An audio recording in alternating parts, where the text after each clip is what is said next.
दूर किसी जंगल में टुनी चिड़िया रहा करती थी। वह आम नदी किनारे बेचकर अपने घर का गुजारा करती थी। सारा काम चिड़िया को ही करना पड़ता था। चिड़िया आम बेचने जाती है। आम ले लो, मीठे मीठे आम ले लो, ताजे ताजे आम ले लो। तभी मिट्ठू तोता वहाँ चिड़िया के पास आता है। अरे टुनी, तू ये आम कितने में बेच रही हो? मुझे भी दे दो ना। ये आम बहुत ही सस्ते हैं, बस इसके लिए आपको 10 रुपए देने होंगे। लेकिन मेरे पास नहीं है, मेरे पास दाल का दाना है, वो ले लो और मुझे आम दे दो। ठीक है मिट्ठू भैया, जो मिला वही बहुत है, आप ले लो यह आम। फिर मिट्ठू तोता दाल के बदले आम ले लेता है और वहाँ से चला जाता है। इस तरह टुनी चिड़िया रोज आम बेचा करती थी। वह अपने ग्राहकों को बहुत ही प्यार से बात करती थी। इस तरह उसके सारे आम बहुत ही जल्दी बिक जाते थे। एक दिन जब वह आम बेच रही थी तो उसे प्यास लगती है। वह अपने पड़ोसी आम बेचने वाले कालू कौवे से कहती है, कौवे भैया, मेरे आमों का ध्यान रखना, मैं नदी से पानी पी कर आती हूँ। जाओ जाओ, चिंता न करो, मैं तुम्हारे आमों का बहुत अच्छे से ख्याल रखूंगा। फिर टुनी चिड़िया नदी से पानी पीने चली जाती है। अब मैं टुनी के आमों का ख्याल रखता हूँ। ऐसा कहते हुए कालू कौवा टुनी की टोकरी से अच्छे अच्छे आम उठाकर अपनी टोकरी में रख लेता है और अपनी टोकरी के गले सड़े आम को टुनी की टोकरी में रख देता है।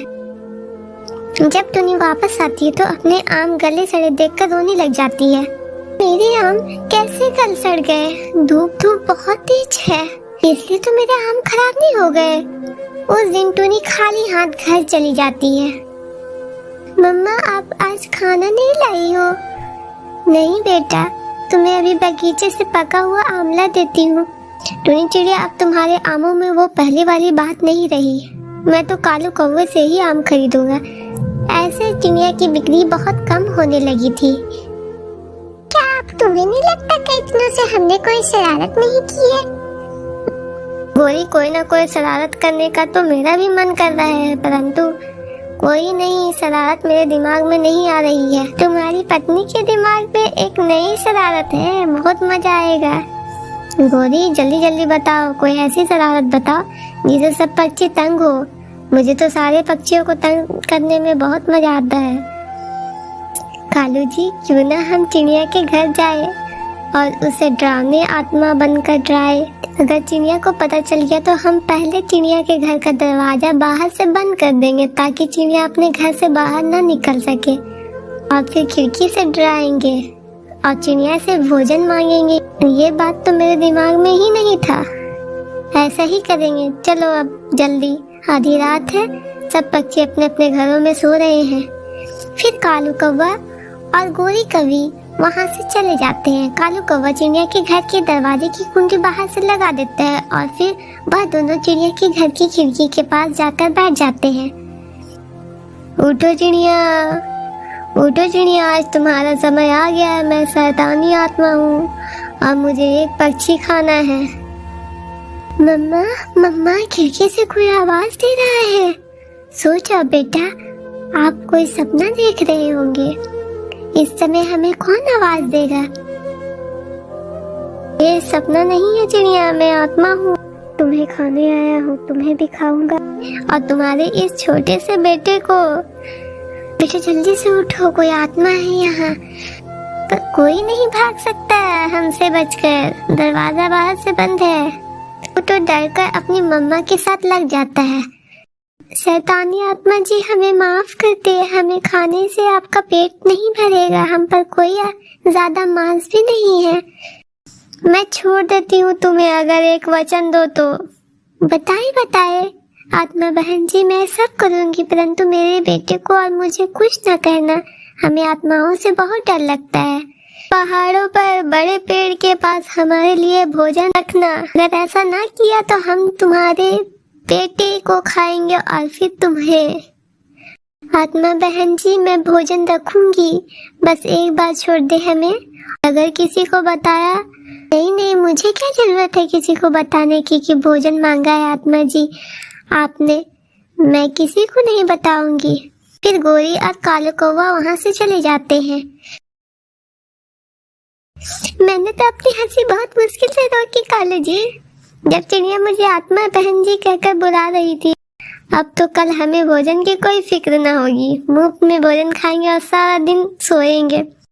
फिर वो दोनों पति पत्नी सो जाते हैं।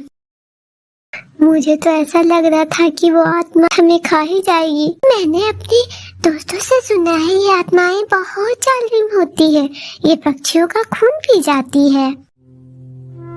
एक छोटी सी चिड़िया अपने परिवार के साथ एक नए पेड़ पर आ गई।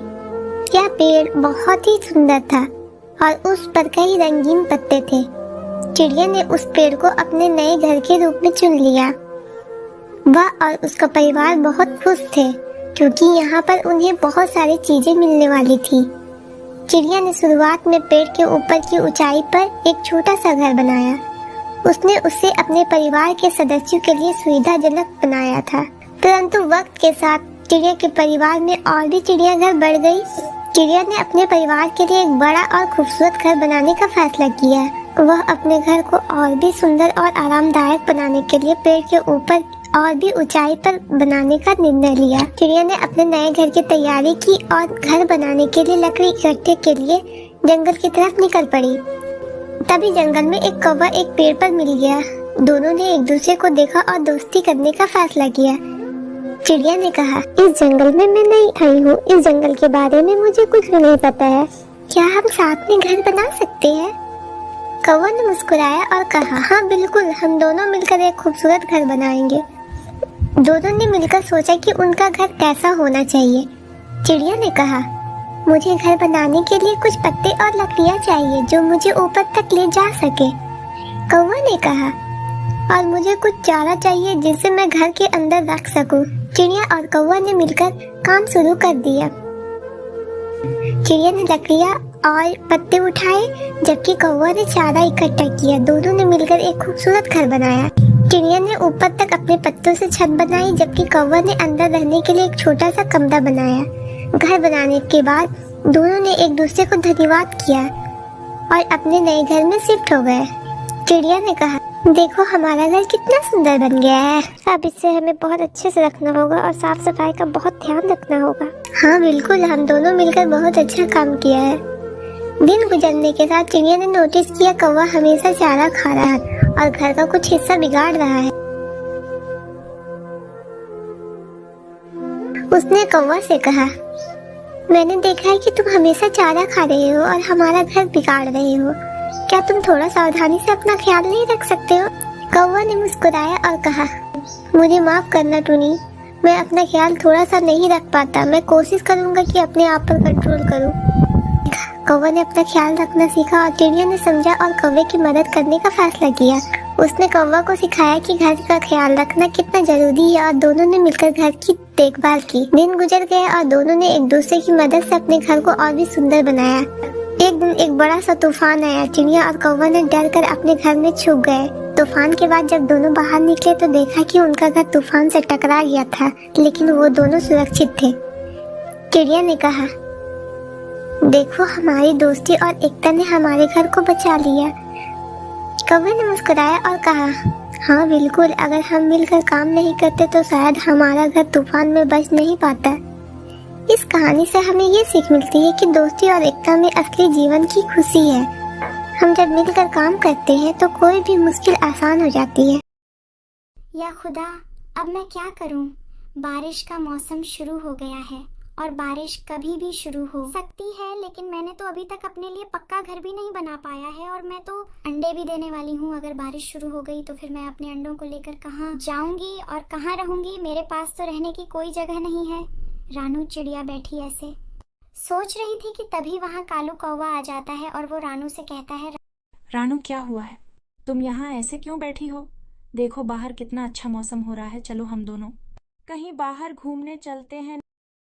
नहीं कौवे भैया, मैं बाहर नहीं जा सकती, मैं अंडे देने ही वाली हूँ और मैं परेशान भी बहुत हूँ।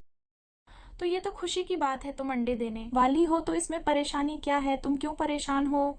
देखो कौवे भैया, आपको तो पता ही है कि मेरा यह घर कितना पुराना है और यह बहुत कमज़ोर भी है।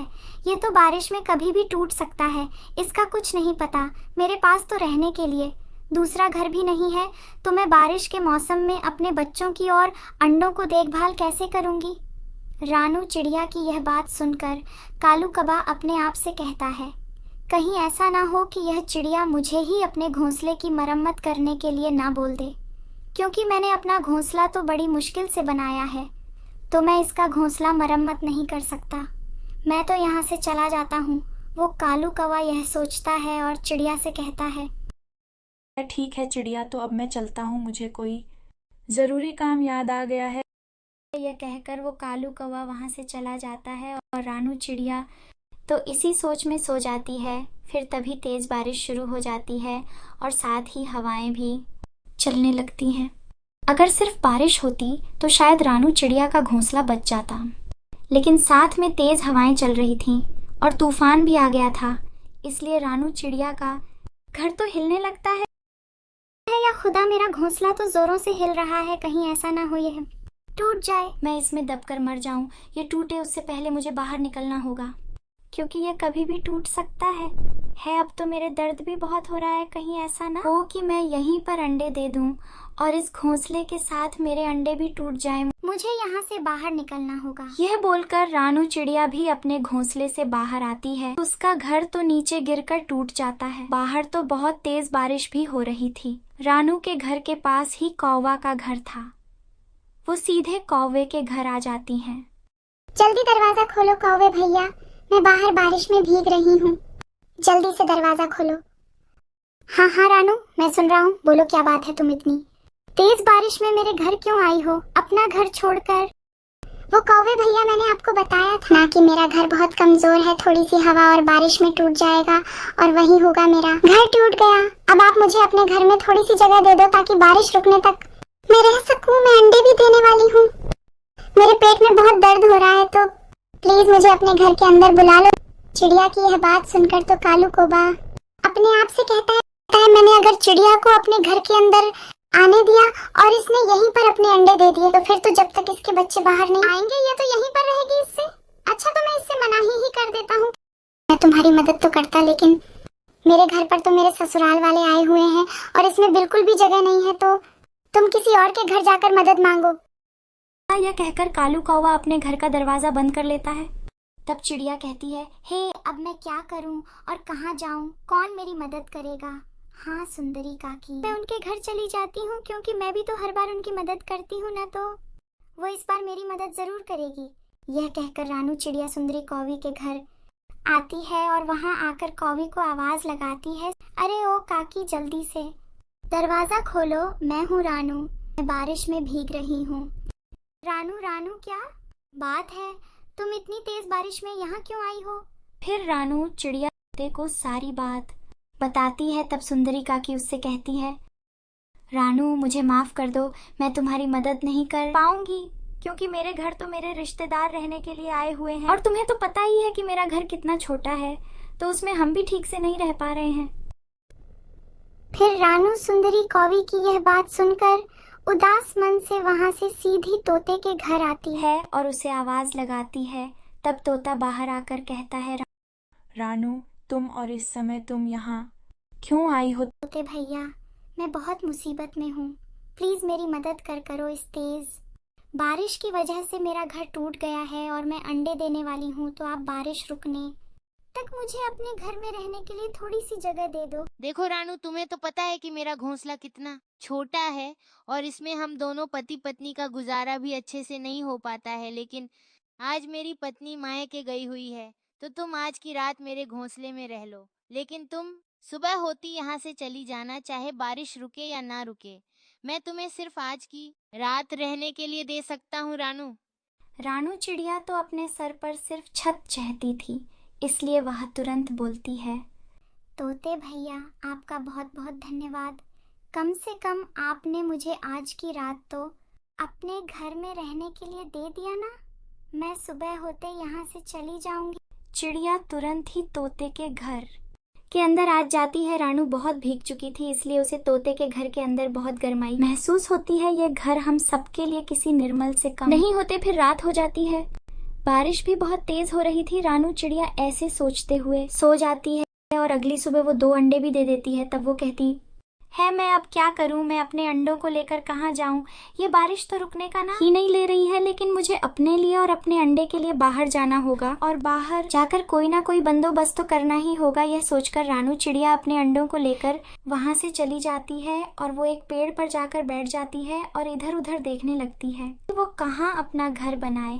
तब भी उसकी नजर एक तरबूज की बेल पर पड़ती है, जहाँ बहुत सारे तरबूज लगे हुए थे, जिन्हें देखकर वो सोचती है, क्यों ना मैं इस तरबूज का खोखला करके इसके अंदर अपना घर बना लूं। इसमें मेरे अंडे सुरक्षित रहेंगे और बारिश का पानी भी नहीं आएगा। फिर रानू चिड़िया यह सोचकर वहां से एक तरबूज लाती है और उसका खोखला करके अपने लिए एक तरबूज का घर बना लेती है। तरबूज का घर बनाने में रानू चिड़िया ने बहुत मेहनत की थी, क्योंकि उसे अपने अंडों के लिए और अपने लिए यह सब तो करना ही था। फिर वो अपने अंडों को लेकर तरबूज के घर के अंदर आ जाती है और वहाँ उसे बहुत ही अच्छा महसूस हो रहा था।